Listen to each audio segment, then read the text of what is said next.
Et après cette frappe qui a touché l'hôpital de Khan Younes, cette réaction de l'armée israélienne, elle annonce avoir ordonné l'ouverture d'une enquête après cette frappe meurtrière. L'agence Reuters, elle, se dit dévastée par la mort d'un de ses collaborateurs. L'agence AP se dit choquée par la perte d'un de ses journalistes. Jérôme Grimaud, le coordinateur d'urgence chez Médecins sans frontières, est en ligne avec nous depuis Dar el Bala, dans le centre de la bande de Gaza. Merci d'avoir accepté notre invitation. On va revenir sur la situation humanitaire dans le territoire palestinien. Mais d'abord, un mot peut-être, une réaction à cette frappe qui a touché l'hôpital de Khan Younes.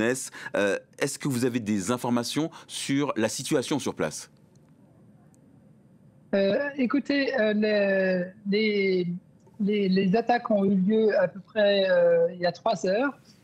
Actuellement, l'hôpital répond à un afflux massif de blessés, qui est d'ailleurs relatif à cette attaque, mais aussi à d'autres événements qui se passent actuellement dans le sud de la bande de Gaza.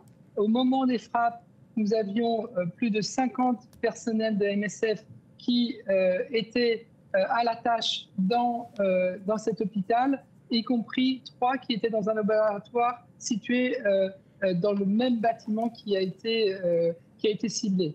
Et je crois, si vous me permettez, que ça révèle vraiment le niveau d'insécurité que vivent les Gazaouis au quotidien. L'hôpital de Nasser est un lieu sacré.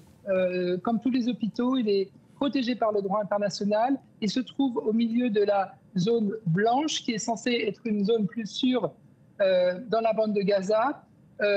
On expérimente, comme vous le savez, une pause tactique en ce moment, qui est censée voir la diminution des opérations militaires pendant la journée. Eh bien, vous voyez, dans une zone qui est censée être sûre selon les forces militaires israéliennes, pendant la journée, dans un endroit protégé par le droit, eh bien voilà, on a une nouvelle frappe sur un hôpital. C'est la 3e depuis mars. Il y en a eu une en mars, en mai et aujourd'hui. Et ça en dit très très long sur le fait qu'il n'y a pas d'endroit sûr pour personne dans la bande de Gaza. Alors, je le disais, hein, l'armée israélienne a déclaré avoir ordonné une enquête pour déterminer les causes de cette frappe. Pour vous, il n'y a aucun doute, c'était délibéré? Alors, écoutez, le caractère systématique des frappes dont on est témoin laisse peu de doute sur le fait qu'il y a ici un système, il y a des schémas qui se reproduisent, il faut bien le dire. On est satisfait parce que c'est rare que l'armée israélienne annonce ouvrir une enquête. Hein, c'est très, très rare. Mais comme vous savez, en général, les enquêtes ne mènent pas à grand-chose. Pour reprendre un exemple très précis, vous vous souvenez tous des 15 ambulanciers qui ont été exécutés en mars dernier. Ça a donné lieu à une enquête et le résultat, ça a été que 2 soldats ont été démis de leur fonction.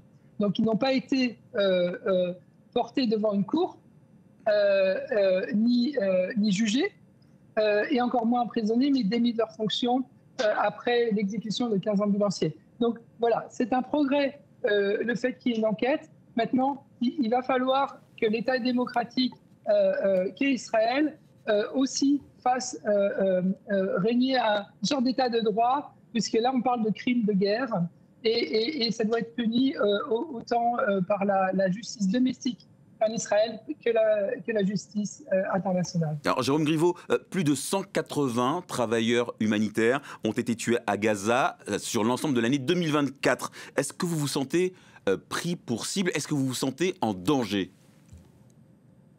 Alors écoutez, c'est plus de 400 depuis le début de la guerre et c'est tout à fait inédit, c'est sans précédent.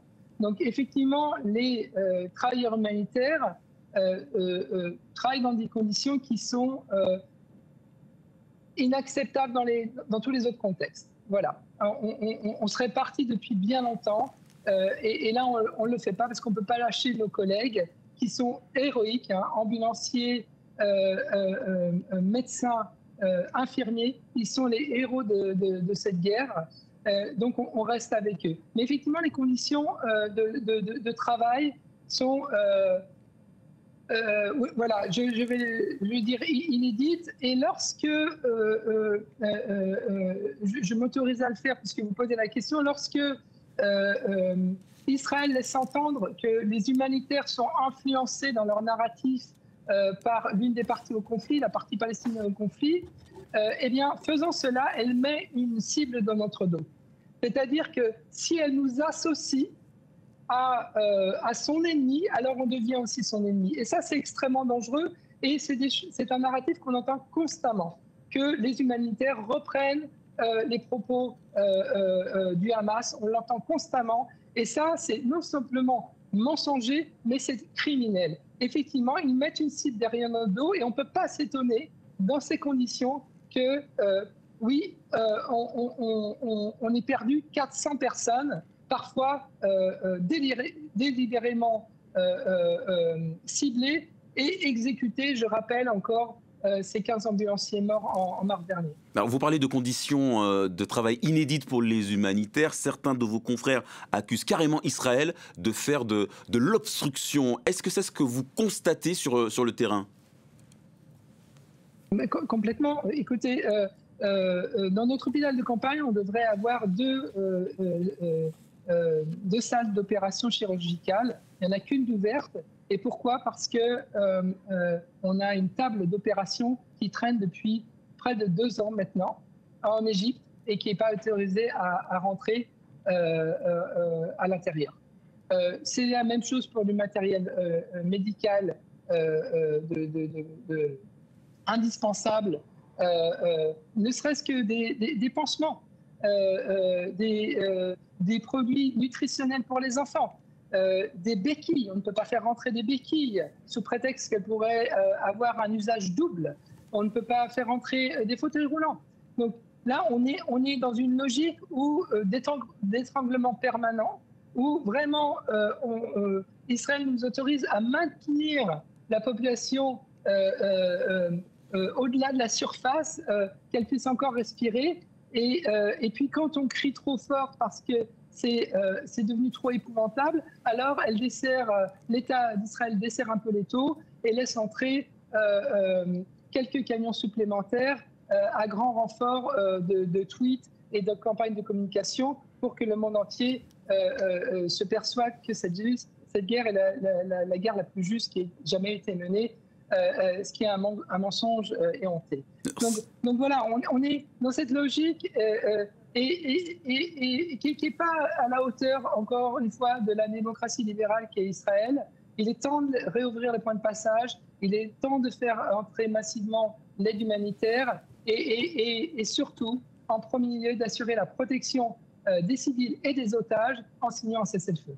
Que pensez-vous des largages d'aide auxquels ont procédé certains des pays voisins de Gaza et d'Israël? Alors, les largages, c'est le parfait exemple de la campagne de communication qui vise à redorer l'image d'Israël. Un cargo, un largage, c'est l'équivalent maximum de 2 camions. De 2 camions de produits alimentaires ou autres. Pendant le cessez-le-feu, comme vous vous en souvenez, pendant 42 jours, entre janvier et février, on était à même d'amener 600 camions par jour. Et là, effectivement, on n'avait pas de problème de nutrition. Et là, on avait accès aux plus vulnérables.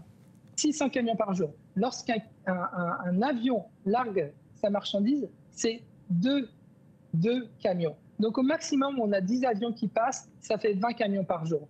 Par contre, au niveau de l'image, bien sûr, c'est très spectaculaire, ça fait des très belles vidéos que le COGAT, l'armée israélienne s'empresse de publier pour montrer au monde combien les efforts sont avérés. Et là, je pense qu'il est important de ne pas se laisser flouer par tout ça. Ça nous aiderait beaucoup, effectivement, si vous, journalistes internationaux, pouvez être présents dans la bande de Gaza pour vérifier les faits, pour constater par vous-même, on voit ces images à l'instant de ce qu'on appelle les taquillas, qui sont des des cuisines communautaires, il faut voir ces images pour se rendre compte du niveau de détresse des gens. C'est tous les jours un combat pour aller chercher une ration de nourriture. Et lorsque vous voyez cette ration qui est versée dans une des gamelles, c'est une ration qui va être partagée par 5 ou 6 personnes pour une journée. Donc voilà où on en est. L'ONU, Jérôme Grimaud, a officiellement décrété donc l'état de famine à Gaza, la première famine de l'histoire du Moyen-Orient. Israël, de son côté, dénonce un mensonge éhonté. Vous êtes sur place. Qui a raison? Écoutez, moi, ce que je peux vous dire, pour ne pas polémiquer, je vais vous donner des faits que nous, MSF, on connaît.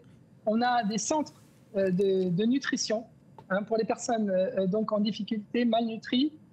On a actuellement 1600 personnes dans ces centres et ce chiffre-là a été multiplié par 5 depuis mai. Voilà la réalité. Une autre réalité, c'est qu'on a des patients dans nos hôpitaux. Nous, on est spécialisé dans les brûlés et les blessés de guerre. Eh bien, leurs plaies ne cicatrisent pas. Lorsque vous êtes blessé, pour cicatriser, vous devez avoir beaucoup plus de calories qu'une personne normale. Sinon, votre corps n'est pas à même de faire son œuvre. Eh bien, comme les gens n'ont pas accès à la nourriture, nous, on leur donne un repas par jour, il n'y a pas de protéines dedans. Donc, c'est des calories, mais qui ne permettent pas au corps de se remobiliser. Eh bien, on se retrouve avec des plaies qui ne cicatrisent pas, qui vont se réinfecter et qui vont pourrir. Elles vont pourrir, ces plaies. Et donc, des personnes qui auraient pu guérir vont devoir être opérées et bien souvent amputées. Donc, voilà ce que je peux vous dire de ce que nous, on constate au quotidien auprès de nos patients. Et en ce qui concerne le ravitaillement de vos collègues humanitaires, est-ce que vous arrivez, vous, à vous nourrir personnellement? Alors, on amène de la nourriture essentiellement de l'extérieur, parce que, on ne va pas faire pression sur le marché existant, et il n'y a pas grand-chose. Mais voilà, on est aussi, bien sûr, on se restreint. Donc, ça veut dire qu'il y a 1 à 2 repas par jour, voilà. Mais on est bien lotis. Je veux dire, les gens qui souffrent ici, c'est pas les humanitaires, c'est les civils. Et c'est nos collègues palestiniens qui travaillent avec nous. Eux aussi ont un salaire quelque part et ils n'ont même pas accès au peu de choses qu'il y a sur le marché. Donc moi, je suis partie de Gaza pendant... j'y ai passé au total 8 mois. Je me suis absentée 1 mois. Quand je suis revenue, j'ai vu des collègues qui étaient affaiblis, amaigris, et parce qu'ils n'avaient pas accès à la nourriture. Donc là, c'est très préoccupant. Et c'est ceux encore qui sont bien lotis. Donc vous imaginez pour le reste de la population. Israël va imposer de nouvelles règles aux ONG, dont Médecins sans frontières. Pour exercer, ces ONG vont devoir fournir des renseignements personnels sur les donateurs, sur les employés de ces organisations humanitaires, sans quoi pas d'accréditation et obligation de quitter le territoire palestinien dans un délai de 60 jours. Le deadline, c'est le 9 septembre prochain. Comment MSF a-t-elle décidé de répondre aux exigences de l'État hébreu ? Eh bien, comme on le fait partout ailleurs, il n'y a pas d'exception pour nous ici en Israël comme ailleurs. On ne donne pas ces listes-là. Ce n'est pas du tout lié à ce conflit spécifique. C'est une politique qu'on a au niveau global. Dans tous les pays au conflit, MSF est neutre, impartial, indépendant, garde égale distance entre les parties au conflit. Et donc, on ne va pas donner nos listes ni à Israël, ni au Hamas. C'est comme ça. On ne le fait pas pour protéger les personnes qui travaillent avec nous et pour garder notre neutralité dans ce conflit. Donc, il n'y a pas d'exception qu'on fait ici. On regarde les parties au conflit de la même manière, et on a appliqué notre politique. On attend la réponse de l'État d'Israël. Mais Jérôme Grimaud, si vous deviez quitter Gaza, si les ONG étaient contraintes de partir, quelles seraient les conséquences pour les Gazaouis? Je ne veux pas les imaginer, monsieur. Je ne veux pas les imaginer, ces conséquences-là. avant la guerre, il y avait 80% des Gazaouis qui vivaient déjà de l'aide. Là, on est dans une situation qui est au-delà de l'imaginable et de l'entendement. Donc, pour nous, c'est tout à fait une idée tous qu'on voit au quotidien. Hein. Le niveau de souffrance, le niveau de violence, le nombre de déplacements, les conditions de vie des gens. Donc, si on devait ne plus être là, le seul peut-être aspect, ce serait d'exposer la réalité des faits aux yeux du monde. Parce que quelque part, en étant là aussi, on permet à Israël d'avoir une sorte de caution morale. Regardez, les humanitaires sont là, on les laisse travailler, ce qui n'est pas vrai. Hein. Mais effectivement, ils peuvent revendiquer qu'on est toujours là. Et peut-être qu'il faut effectivement qu'on ne soit pas là pour que les gens se rendent compte ce que ça veut dire. Hein, la situation qui est générée par ce conflit. Jérôme Grimaud, d'après vous, quel devrait être le positionnement de la communauté internationale vis-à-vis d'Israël? Est-ce que, selon vous, l'ONU en fait assez? Alors, écoutez, c'est difficile pour moi de commenter sur ce que font les États, mais clairement, la diplomatie ne semble pas être à la hauteur des enjeux. On vit un moment d'histoire. On vit un moment d'histoire qui va rester comme une trace dans votre vie, dans la mienne, indélébile. Et là, il est temps d'un réveil, d'un sursaut, j'ai envie de dire politique, juridique, mais surtout moral. Et la diplomatie, elle doit s'élever à cette hauteur-là. Il faut mettre les parties autour de la table. Il faut peut-être même les forcer autour de la table. Parce qu'on a besoin d'un cessez-le-feu. On a besoin d'un cessez-le-feu pour les civils, pour qu'ils soient protégés. On a besoin d'un cessez-le-feu pour les otages. Qu'est-ce que vous pensez, Jérôme Grimaud, de l'assaut que l'armée prépare contre Gazaville? Est-ce que vous en avez peur? Est-ce que c'est une perspective qui vous effraie? Alors, c'est une très bonne question. Et en fait, je me trouve à Gaza City, non pas à Deir el-Balah aujourd'hui, au moment où je vous parle. Et donc, je suis avec mes collègues au quotidien. Et je peux vous dire qu'une grande partie du début de la journée, c'est d'écouter l'angoisse de nos collègues. Le sentiment abyssal d'être au devant d'un nouveau drame. Donc, ils ne savent pas s'ils doivent pencher vers l'espoir que portent des négociations qui sont toutefois toujours en cours, avec cette perspective d'être à nouveau déplacés parfois pour la 11e fois, la 12e fois, et sans savoir où aller. Puisque s'il y a un mouvement, il faut se rendre compte que l'entièreté de la population de Gaza se retrouvera sur moins de 15% de ce qu'était la bande de Gaza avant octobre 2023. Les gens vont être littéralement les uns sur les autres. Les services de santé, je l'ai dit, sont déjà complètement dépassés. Il n'y a pas de place. Il y a 100 personnes qui sont en soins intensifs aujourd'hui dans le nord de Gaza. Il n'y a pas de lit de soins intensifs au sud de Libre. Ces gens-là sont condamnés. Ils sont condamnés. Et donc voilà, il y a un désespoir extrême de nos collègues de ne pas savoir ce que demain sera fait. On entend régulièrement des gens, moi je reste et je vais mourir ici avec ma famille. Je ne pars plus. Je reste, c'est fini pour moi et je vais mourir avec ma famille. Est-ce que vous vous rendez compte que des personnes puissent penser que c'est l'unique perspective pour eux?